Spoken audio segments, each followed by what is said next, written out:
રાજકોટ શહેરની અનેક ખાનગી શાળાઓના ધોરણ 10 નું હજી તો રિઝલ્ટ આવતીકાલે આવનાર છે. પહેલા જ લગભગ વેકેશન બેચ ચાલુ કરી નાખી છે. અમને છેલ્લા 2 દિવસથી અનેક વિદ્યાર્થીઓના અને એના વાલીઓના ફોન આવ્યા છે કે વેકેશન રાજ્ય સરકાર જે જાહેર કરે છે એ વેકેશનની જાહેરનામાનો ભંગ કરીને અનેક રાજકોટની ખાનગી શાળાઓ નામચીન છે અને અનેક નાની મોટી શાળાઓ છે કે વિદ્યાર્થીઓની પાસેથી વેકેશન બેચના નામે 30,000, 35,000, 38,000 એવી વેકેશન બેચના નામે ફી લઈ અને વિદ્યાર્થીઓને શાળા પર બોલાવી રહી છે. અત્યારે સમાજની અંદર વિદ્યાર્થીઓને આત્મહત્યા અને શૈક્ષણિક ભારને લીધે બનતા અનેક પ્રકારના કિસ્સાઓને લીધે સમાજ માટે આ ચિંતાનો વિષય છે. ત્યારે શાળા સંચાલકો એ પોતાની ફીની લાલચે વેકેશન બેચ નામની એક નવી પદ્ધતિ અપનાવી છે. પહેલા વેકેશન બેચ મફતની અંદર કરાવતા, પરંતુ અનેક ખાનગી શાળાઓ હવે વેકેશન બેચના નામે JEE નીટના નામે વિદ્યાર્થીઓ પાસેથી ફીઓ ખંખેરવાનું ચાલુ કર્યું છે.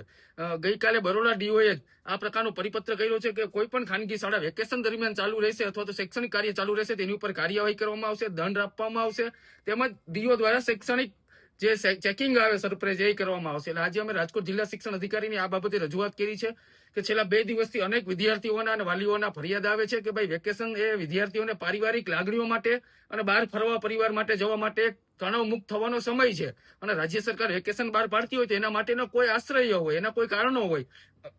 મનોવૈજ્ઞાનિક રીતના વેકેશન વિદ્યાર્થીઓ માટે ખૂબ જ અગત્યનું છે, કારણ કે તેઓએ 10મું ધોરણ અથવા તો 12મું ધોરણ કર્યું હોય, આખું વર્ષ દરમિયાન તનતોડ દિવસ રાત મહેનત કરી હોય, એ પછી વેકેશન ગાળા દરમિયાન એ પરિવાર સાથે તણાવ મુક્ત રહે, નાના મોટા વેકેશનની અંદર બહાર ફરવા જાય એટલે મેન્ટલી સ્ટ્રેસ છે એ દૂર થઈ શકે. પરંતુ રાજકોટની શાળાઓ આ બધું અવગણીને પોતાની ફી માટે વિદ્યાર્થીઓને ખોટો મોનોપોલીનો ભોગ બનાવી અને આ નવી સિસ્ટમ ચાલુ કરી છે. અમે DOને રજૂઆત કરી છે કે આનું અમલીકરણ ફરજિયાત થવું જોઈએ, સરપ્રાઇઝ વિઝિટિંગ એ થવું જોઈએ.